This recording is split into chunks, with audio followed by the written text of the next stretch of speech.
Si nous sommes habitués à voir des livres en bibliothèque, il est possible également d'y trouver d'autres types de supports et objets assez insolites. C'est le cas de ce masque mortuaire, arrivé dans les collections en 2018. Ce masque fait partie intégrante d'un don beaucoup plus large, celui de la collection de Maurice Noël autour de l'écrivain André Suarez.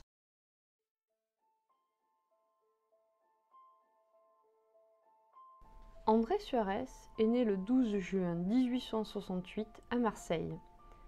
Élève intelligent, André Suarez se fait remarquer en obtenant le prix d'honneur du discours français au concours général avec, pour sujet, Éloge d'Homère par Ronsard.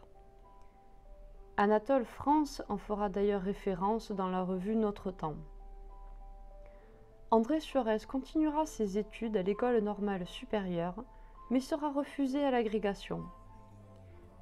Il a toujours montré une vive curiosité envers l'Italie.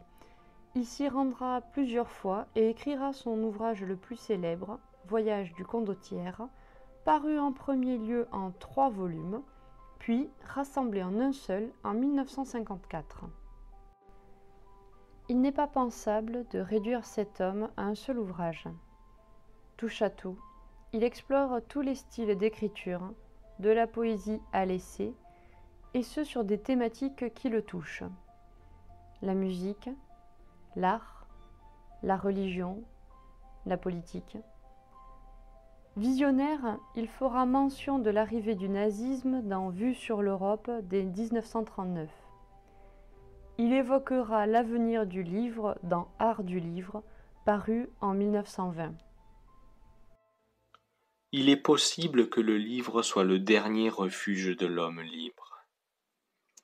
Si l'homme tourne décidément à l'automate, s'il lui arrive de ne plus penser que selon les images toutes faites d'un écran, ce termite finira par ne plus lire.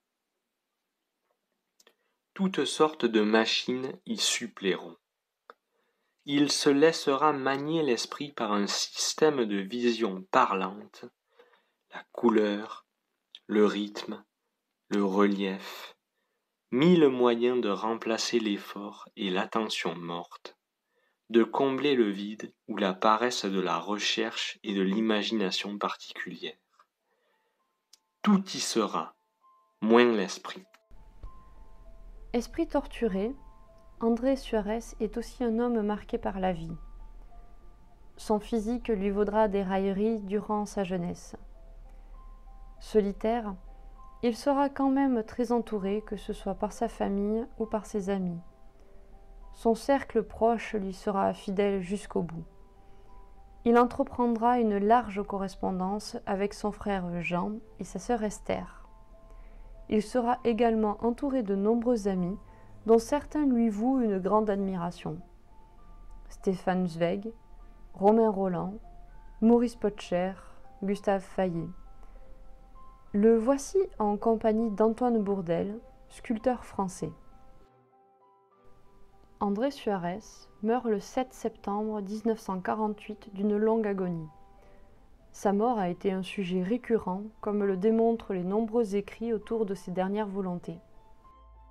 Peut-être me faudra-t-il mourir dans l'horreur des cris et du blasphème, dans les convulsions de l'épouvante et de la douleur. Je récuse et je renie ce faux témoin, mon corps. Si je meurs ainsi, je n'y serai pas. Il y aura plus que mon ombre, mon empreinte dans la fange. Il écrira aussi sur la mort de l'homme.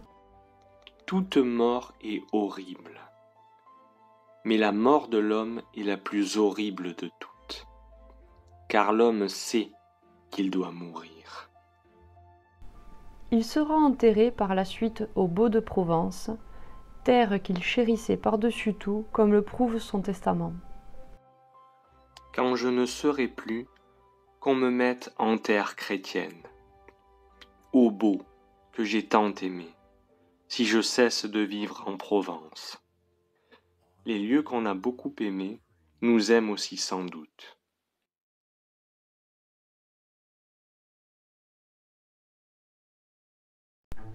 Les masques mortuaires existent depuis très longtemps.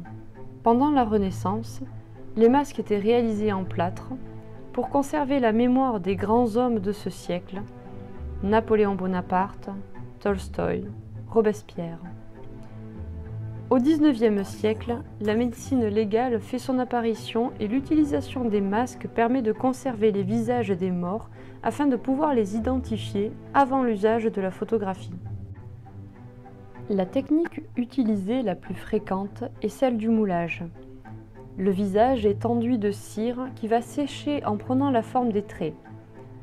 Une fois le moule fabriqué, il est retiré du visage et rempli de plâtre. Après séchage, la cire est enlevée et le plâtre a pris la forme du visage le plus exact possible. C'est la technique qui a été choisie pour ancrer définitivement le visage de l'auteur marseillais.